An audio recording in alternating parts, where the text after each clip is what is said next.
Bonjour, bienvenue à la première vidéo pour le labo sur les roches chimiques.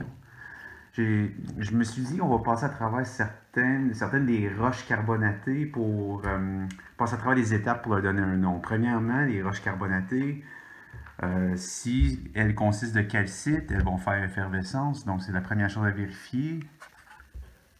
Voilà, peut-être même que vous l'entendez. Mhm. Bon, la roche est effervescente, réagit avec le HCl, donc le minéral principal c'est de la calcite. Celle-ci, P19G21, qu'est-ce qu'on a? On a en fait des coquilles qui sont en fait, les coquilles se touchent. Donc en termes du nom de Donham, le nom de la nomenclature de Donham, ça importe beaucoup. Les coquilles se touchent les unes aux autres, puis c'est rempli d'une boue micritique. OK? Donc ça veut dire que le nom approprié pour cette roche-ci serait un packstone. OK? Donc, puis il y a peut-être...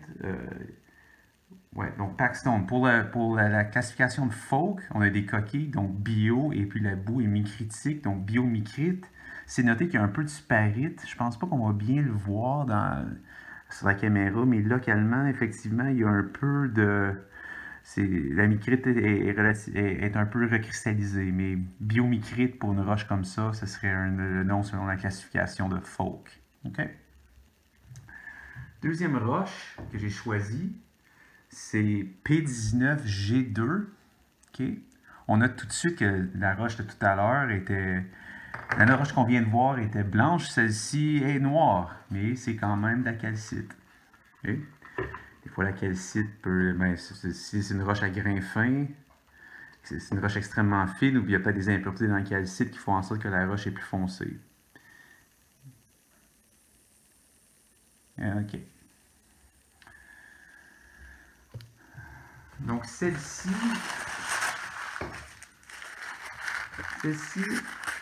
son nom, c'est un packstone. En fait, c'est en regardant de ce côté ici qu'on voit que c'est un packstone. Packstone parce que il y a peut-être deux sortes de grains dans celle-ci. Il y a quelque chose qui ressemble à un fossile qui est recristallisé. Et aussi, il y a des petites choses comme ça, des petites choses noires, possiblement des pellettes. Et les grains se touchent. Donc, packstone avec une matrice fine. Okay? Comme nom, pour la classification de Folk, on a ici biopelmicrite, donc fossile, et pellette et micrite. Micrite comme ciment. L'orthochem et la micrite, les allochem sont des fossiles et puis des pellettes. Okay? Ça, ce serait extrêmement difficile à voir avec vos photos que j'ai fournies. Donc, c'est pour ça que je me suis dit, je vais vous montrer celle-ci. Troisième roche, c'est celle-là, P5E35, qui est une craie, en fait. Craie des coccolithes collés les uns sur les autres. Donc, une roche qui est assez, qui est assez molle, en fait, assez légère, qui est poreuse. Si on passait de l'acide dedans ou n'importe quel liquide, ça passe à travers. Je vais le faire devant la caméra. Voilà, ça passe à travers. Okay. Donc, c'est une roche poreuse, des coccolithes collés. Font des grandes unités qui peuvent être à l'échelle de plusieurs dizaines de mètres qui sont vraiment massives généralement. P19G29, celle-ci je vous la montrer parce que c'est quand même une roche impressionnante. C'est une lumachelle qui est en fait un nom spécial pour un grain de stone qui a beaucoup de porosité à l'intérieur. Okay? Beaucoup de porosité, donc qui n'est pas tout à fait cimenté.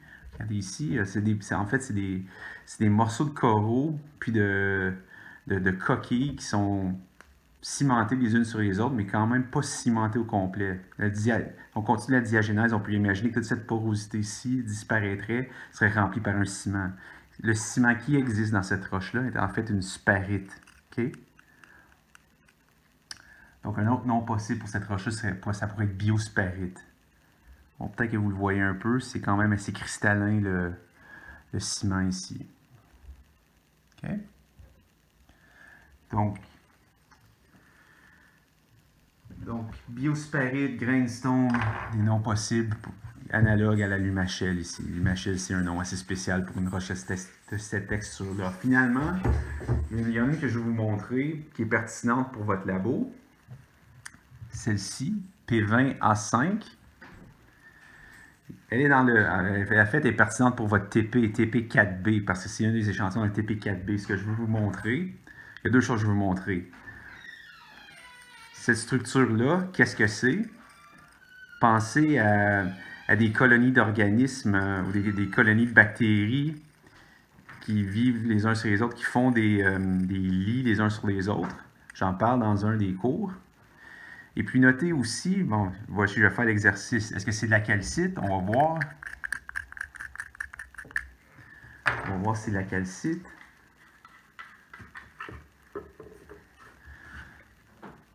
Cette portion-ci, où j'ai pas gratté, fait très faiblement effervescence. Cette portion-ci, où j'ai gratté un peu, fait très faiblement effervescence. Donc, effervescence faible et effervescence seulement où est-ce qu'on a gratté. Donc, la poussière est effervescente. Donc, ça, c'est une propriété caractéristique d'un des minéraux que vous avez déjà vu dans le passé en minéralogie. Donc, bonne chance!